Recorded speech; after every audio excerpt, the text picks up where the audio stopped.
Welcome. This is Stephanie Ledesma, and today's discussion is surrounding developing a culture of leadership and utilizing Sheryl Sandberg-Burke's Lean In. We'll examine why her ideas are important for our leadership and development and management teams. Culture is one of the most important components to an organization. Richard L. Daft, author of Organizational Theory and Design and a professor of management at Vanderbilt University, defines culture as a set of norms, guiding beliefs, and understanding that are shared by individuals within an organization. In order for an organization to be successful, culture must be carefully crafted and executed upon.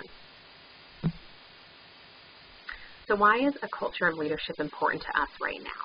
With the introduction of our new CEO, we are in the midst of a dramatic internal shift. This shift requires a strong leadership foundation, one that is willing to do things different than we've done in the past. We must identify must-have traits with our leaders. We must develop a culture of leadership development. Sheryl Sandberg, the current Chief Operations Officer at Facebook, offers some valuable insights into the lack of diversification in leadership positions. In her book, Lean In, Women, Work, and the Will to Lead, she offers suggestions for rectifying this gap. Her book can be viewed as part motivational, providing inspirational stories and experiences from her personal life lessons, can be utilized for management and leadership training by offering suggestions for identifying traits that are found in great leaders, and last, by raising the gender inequalities that exist today and bringing genetic predispositions and environmental factors to the forefront. By utilizing Sandberg's work, we can expound upon these elements to create a culture of support and learning. We may be asking ourselves if this is really necessary. It is, because statistics have found that only 10 to 15% of women today hold top leadership positions, and that number has not changed since 2002. Studies have found that the reason for this is because genetic and environmental influences. Studies have also found that these factors require tactical measures in order to drive towards different outcomes, and we'll get to those in the next slide. Another reason why it's important that we keep the statistics in mind is that research has shown that the best leadership traits are those found in both females and males.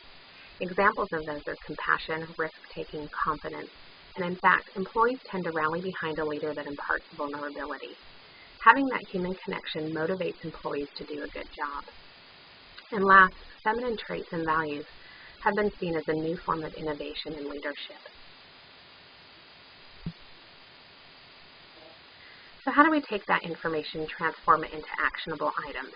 First, we have to recognize the key items that appear to prevent women from aspiring to leadership positions in the first place, which are 1, a lack of self-confidence and awareness in their abilities, and 2, providing the encouragement and support to individuals that aspire to leadership positions. And this can mean both things that we can do as an organization and things that an individual can do outside of work and in their personal life. Taking these key items, we as leaders and part of the leadership and development training programs can also provide support by recognizing a need for balanced leadership and working with our aspiring female leaders to provide support. We should establish opportunities for individuals to take risks and take on new responsibilities that will help them grow. And last, providing mentoring opportunities. When we talk to individuals, we can help them network and make connections with other leaders within the organization that they can utilize to help build up their skills and mentor them. In closing, the following outlines my recommendations to the organization. We need to work harder to identify female leaders that desire advancement. We need to make training and education available to them. We need to provide encouragement whenever possible. We need to make mentoring a top priority, and that includes helping them network with other leaders within the organization. And we need to provide support when possible. We also need to help put an emphasis on looking for diversification.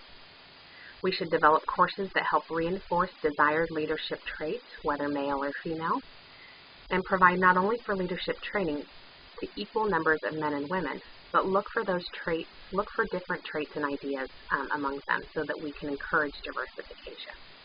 And last, we need to make leadership training and leadership diversification part of our everyday culture.